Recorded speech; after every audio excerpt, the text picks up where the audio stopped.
I helped 3 people lose fat and build muscle by fixing their exercise and nutrition plan.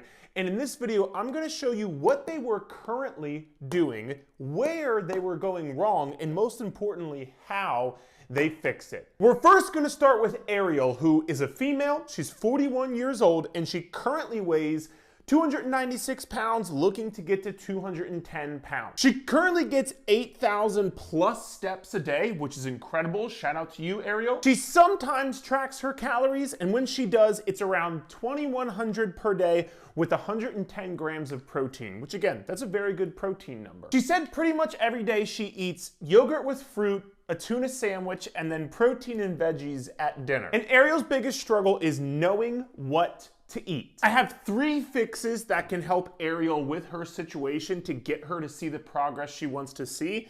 And it's gonna start with some tough love. And I'm gonna try to convey this in the most kind and empathetic and understanding way possible. In her What I Eat in a Day, she mentioned she basically eats these 3 meals. If that's all Ariel was actually eating on a 7-day basis, number 1, she'd probably lose her mind from being so fucking bored with food. But number 2, she'd also weigh like 80 pounds because looking at this is like maybe 800 calories max. This is not even enough for like a toddler. A lot of times people will say things like, yeah, I eat eggs for breakfast, a salad for lunch, and then I have protein and veggies at dinner. And I don't know why I can't lose weight. And then when we get to dive more in depth with the clients we work with, we come to find out that maybe they are snacking throughout the day that they're not accounting for or just simply not remembering that they're doing. Or maybe they are eating like that 3 or 4 days out of the week, but then the weekend comes around and they are not eating like that at all whatsoever. Or maybe there's extra calories at night that people are not accounting for in their daily calories. Basically, there's something going on and she's eating something else outside of just those 3 very plain and boring and simple meals. And let me be clear, I'm not even saying she's like lying or anything with bad intent. I have just seen working with clients, people have a bunch of shit going on throughout the day and you just forget about these things. So what we have our clients do is look at a full 7-day weekly basis and look at a full 24 hours of that day. When you do this, just try and pinpoint the number 1 area or the number 1 thing you think you might be able to improve upon. It could be nighttime snacking, it could be the weekends, it could be snacking throughout the day. Whatever your 1 thing is, just work to improve upon that, and more times than not, you will get yourself moving in the right direction with weight loss. And the second fix that I have for Ariel is start tracking her calories every day for 2 weeks. That's it. Just do it for 2 weeks because this will go right in line with what I said right here. She said she sometimes tracks calories, but if you track every day, no matter what, for 2 weeks, you don't have to do it for the rest of your life. But doing this will allow you to see what's going on at night, on the weekends, snacking mindlessly throughout the day at work, and then you can work to fix it. And then last, she said she didn't really know what to eat. And so a plan that a lot of our clients follow, they see progress with, is simply 3 meals and 2 snacks. Breakfast, lunch, dinner, those are your 3 meals.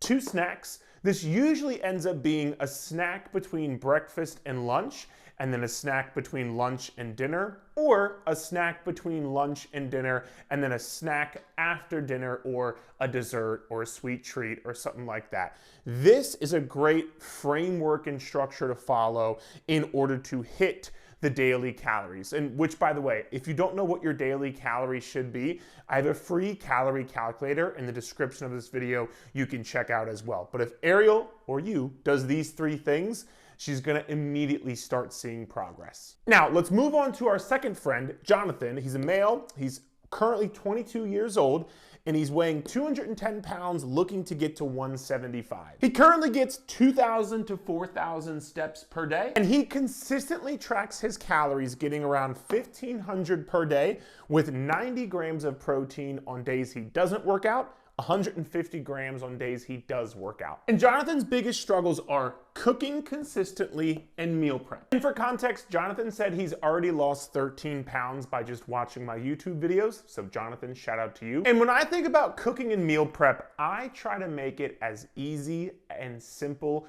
as possible because truthfully, I am a closet lazy person. So I think the best way I'm gonna be able to help Jonathan, or you, if you resonate with this, is we're actually gonna go downstairs to my kitchen and I'm gonna show you some of the ways I make cooking and meal prep very easy. For my protein, I try to find ways that are very easy and simple to cook. For example, I don't even have to cook protein shakes. I just mix it up or I put it in my oatmeal as an example, and it's an easy way to get more protein. By the way, this is the brand I work with. It tastes freaking incredible. If you want to check them out, there's a link in the description of this video to try it out. Or Greek yogurt or cottage cheese as an example.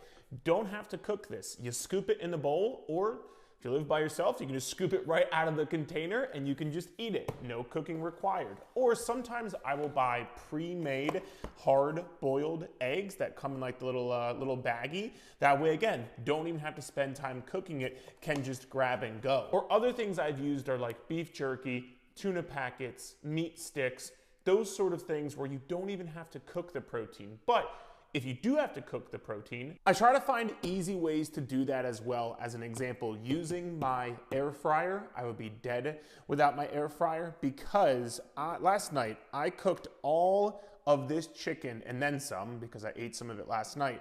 But I cooked all of this and all I had to do was put it in the air fryer. I went back to my laptop. I was doing some work. It got done cooking. I took it out, I ate it, and I put the rest in here. And now I can use this to not have to cook. All I have to do is put it back in the microwave. I don't have to cook throughout the day, reheat it back up, put it on top of a salad, which I'll talk about in a second. Or even when I do cook eggs, it takes me 5 to 10 minutes max to cook up and scramble 3-4 eggs, for example. So just finding ways to make it easier and then batch cooking your protein. Once again, yesterday I cooked up some ground beef, but I cooked enough to have some leftovers. Or this right here is salmon that I cooked up yesterday. I cooked enough to have some leftovers. And so today, I don't have to spend a lot of time cooking because it's a Monday and it's my busiest day of the week. I have these protein sources available that makes it very easy. Next, I think about the veggies that I want to eat throughout the day, especially if I'm trying to be in a calorie deficit. Veggies are crucial because they're low calorie and high volume. And what that means is you can eat this entire thing of spinach is like 50 calories, if that. You can eat a lot of it for not a lot of calories. And so what I do is I would die without these pre-made salad bags. I know myself, I am not going to like sit there and chop up veggies and chop up carrots and those sort of things. But I know if I can just open this up, pour it in a bowl, I just use half of the condiments that come with it. So like this one comes with tortilla strips and cheese and the dressing. I use half of what they give me. That way, again, I can also be mindful of how many calories I'm consuming. But this right here, you don't have to cook. I throw the chicken, that's actually what I'm gonna have for lunch today. I'm gonna have this with some of that chicken put on top.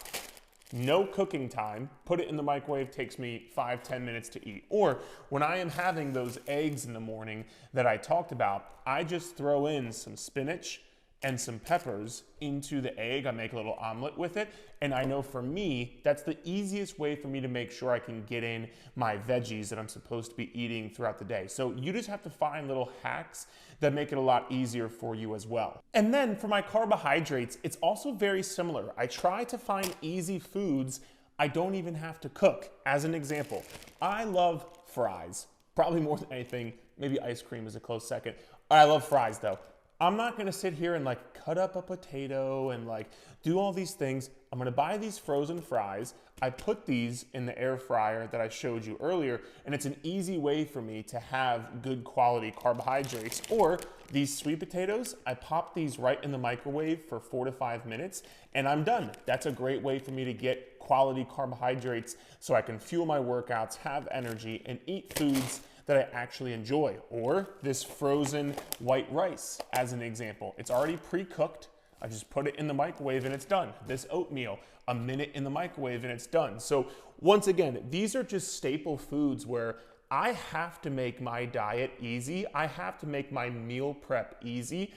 Otherwise, I'm not gonna stick to it. And this is always as well. When people think about meal prep, I think they have to have all these things in the perfect containers and so on and so forth. This, to me, is meal prep. So if you can do this, you can meal prep. And last, let's cover Lisa, who is a 37-year-old female looking to go from 230 pounds to 180 pounds. She's currently getting 2,000 to 4,000 steps per day. She does not currently track her calories. She's ordering takeout 3+ times per week, and she does not currently work out. And you might be looking at this and saying, man, it sounds like Lisa isn't doing a bunch right now, and she has a lot that she could potentially do. And I think the answer is yes. And I say that in the nicest way possible once again. She has a lot of things that she could improve upon, but here's where most people go wrong. They try to tackle and fix all of those things at once, which is only going to lead you feeling overwhelmed. It's gonna make you feel like this is too big of a task and you can't do it. And that's gonna discourage you and end up having you do nothing. So instead, what I would encourage someone like Lisa to do is exactly what we work with our clients on, which is pick out of all those things. You could pick steps, you could pick workouts, you could pick something with nutrition. Pick the thing that is the least path of resistance and feels the least overwhelming, and just start with that. Let's just say, for example, for her, that could be maybe taking an extra 10-minute walk per day, or that could be drinking 1 protein shake per day. Doing just one thing is going to build momentum for you, and you will feel better as a result. No, you might not lose 1,000,000 pounds in 1 month from taking a 10-minute walk, but from taking a 10-minute walk, you're gonna get outside, you're gonna have more energy, you're gonna get some sunlight, you're just gonna feel like you're doing something. Or drinking a protein shake, it's gonna make you think, all right, I'm getting my high protein diet back. These things can lead to a snowball in the positive direction. So many people think, oh, my life is snowballing, and they think it's negative. You can snowball in the positive direction too, and I want you to think about this visual. Imagine a dam with a bunch of rocks on it holding up water behind it. If you took off one rock from that dam, there's gonna be a little bit of water that goes through. If you took off another rock, and then another rock, and another rock, there's gonna be little water that comes through, but eventually, if you just take off one rock at a time, the pressure of the water behind the dam is gonna take down all the other rocks. And that's exactly what you're trying to do with your journey. You're trying to just stack one thing on top of the other, and then eventually what's gonna happen is you're gonna build that momentum to then be able to work out multiple times a week, get back to tracking your calories, meal prepping more, all these things. But it starts with one small action. And so not just for Lisa, but if you're out there and you're like, I have so much I need to improve upon, pick the thing that feels the least overwhelming and the least path of resistance, and I promise you it's going to be good enough. Just start. I truly hope this video was able to help, and if you want to be featured in this video and have me go over your situation just like I did these 3 people here, there will be a link in the description of this video. Or if you would like to actually work with our team one-on-one to get more personalized guidance and accountability on your journey, there will be a link in the description of this video below that you can work with our team one-on-one. Other than that, I will see you next video.